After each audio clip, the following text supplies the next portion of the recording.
Cassius Green walks into a job interview at Regalview with confidence that barely hides his desperation. Sitting across from manager Anderson, he presents a resume packed with impressive accomplishments, a shiny Employee of the Month plaque, and even a high school trophy meant to make him look successful. The illusion falls apart almost immediately. Anderson points out that one of the reference numbers belongs to Cassius's friend Salvador, who forgot to change his voicemail greeting, and another company listed on the resume is a place Anderson personally used to work at. With nowhere left to hide, Cassius admits that he fabricated most of his experience, and even made the plaque himself. Surprisingly, Anderson isn't offended. In fact, he's impressed by the effort.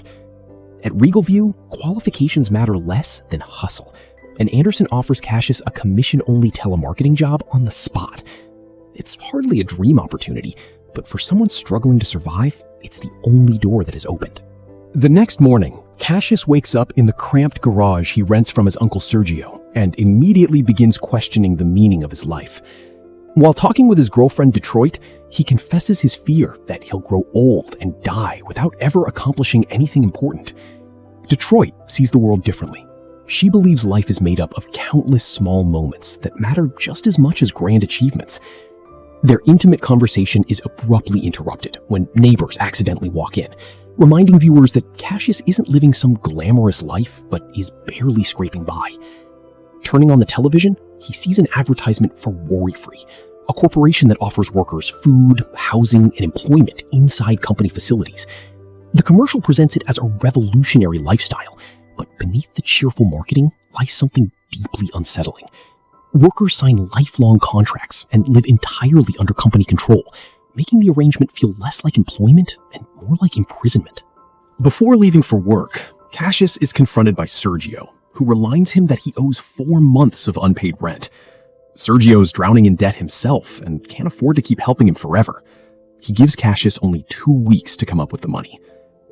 At Regalview, Cassius notices a luxurious elevator reserved for elite employees and becomes fascinated by it. Johnny, one of the managers, explains that successful telemarketers can eventually become power callers, employees who work on the upper floors and earn serious money. Excited by the possibility, Cassius gets to work, but reality hits hard. Every call ends in rejection. One customer hangs up instantly. Another answers during an awkward moment and disconnects, while an elderly woman explains she's struggling to pay hospital bills for her husband's cancer treatment. Following the company script, Cassius desperately tries to turn her tragedy into a sales opportunity, only causing her to hang up in disgust. Day after day, failure becomes his routine. Everything changes when coworker Langston introduces him to the concept of the white voice. According to Langston, success in telemarketing isn't about sounding white in a literal sense. It's about projecting a carefree confidence that suggests a life free from bills, stress, and uncertainty. Demonstrating the technique, Langston suddenly sounds like an entirely different person, as though someone else is speaking through him. Cassius is stunned.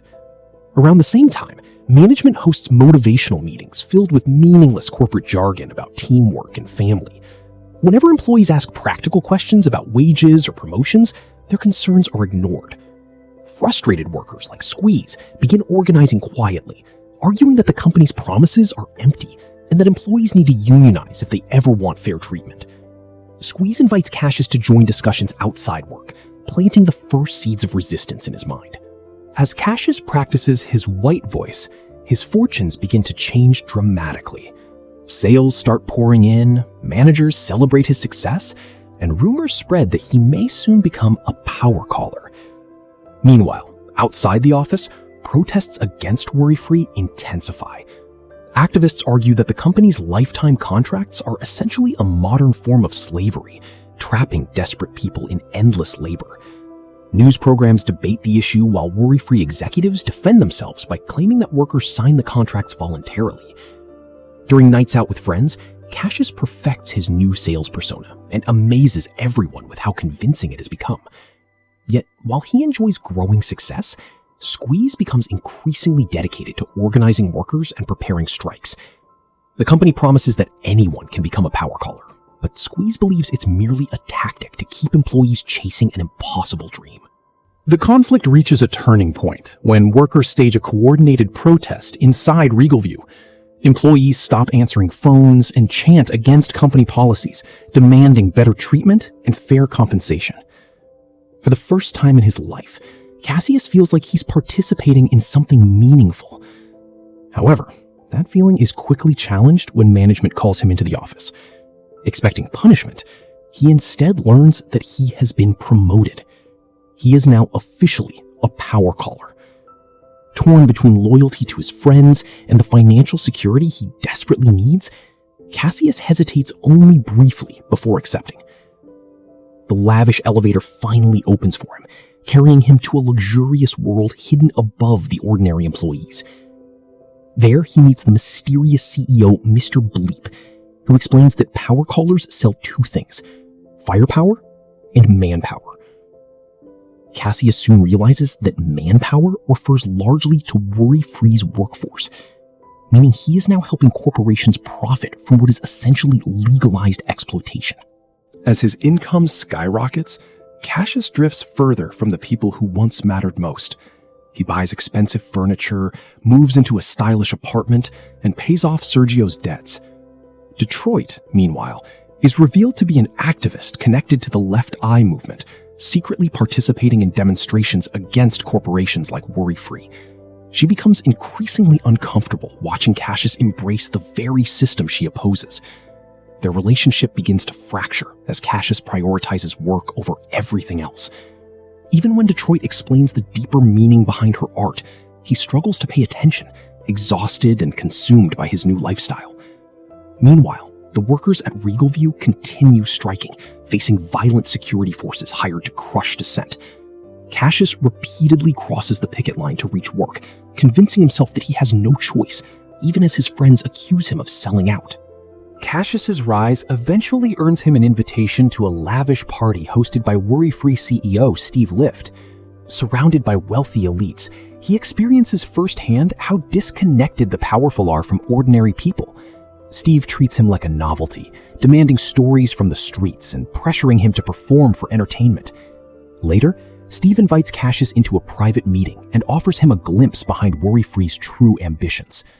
Before the conversation can begin, Cassius accidentally wanders into a restricted area and discovers something horrifying.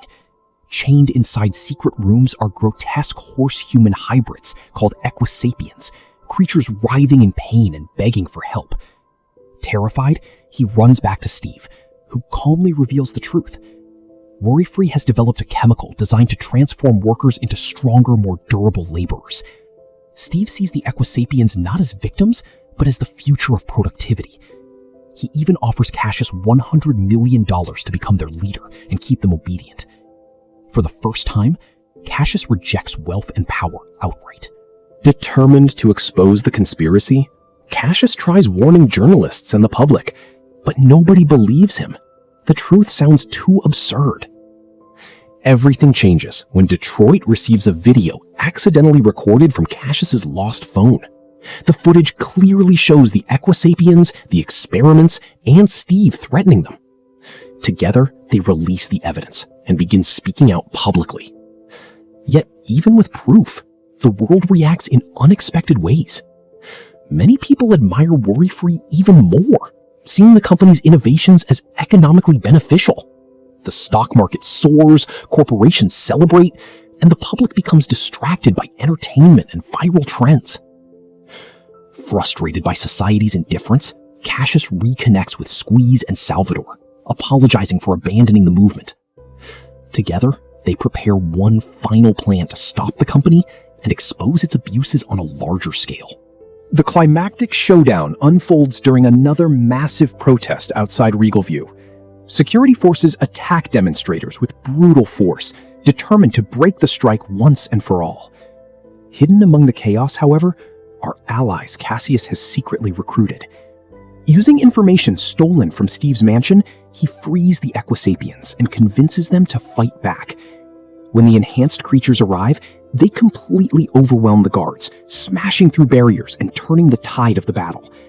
Protesters cheer as the company's private army is defeated, and workers finally achieve a symbolic victory.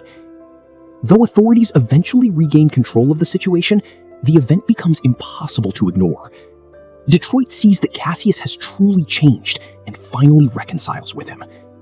Together, they celebrate a hard-earned triumph, believing they may finally have a chance to build something better. In the aftermath, Cassius abandons his luxurious lifestyle and moves back into Sergio's garage, keeping only a few reminders of his former wealth. He even buys Salvador a car as an apology for his betrayal. For a brief moment, life seems peaceful again, but the consequences of WorryFree's experiments are far from over. One night, Cassius experiences excruciating pain and discovers that he is beginning to transform into an Equisapien himself. The chemical has been working inside him all along. Elsewhere, Steve Lift hears a knock at his mansion door and checks his security cameras. To his horror, he sees Cassius leading a growing army of Equisapiens toward the estate. No longer a desperate telemarketer searching for meaning, Cassius has become the leader of a revolution, ready to confront the system that created him, setting the stage for a final reckoning.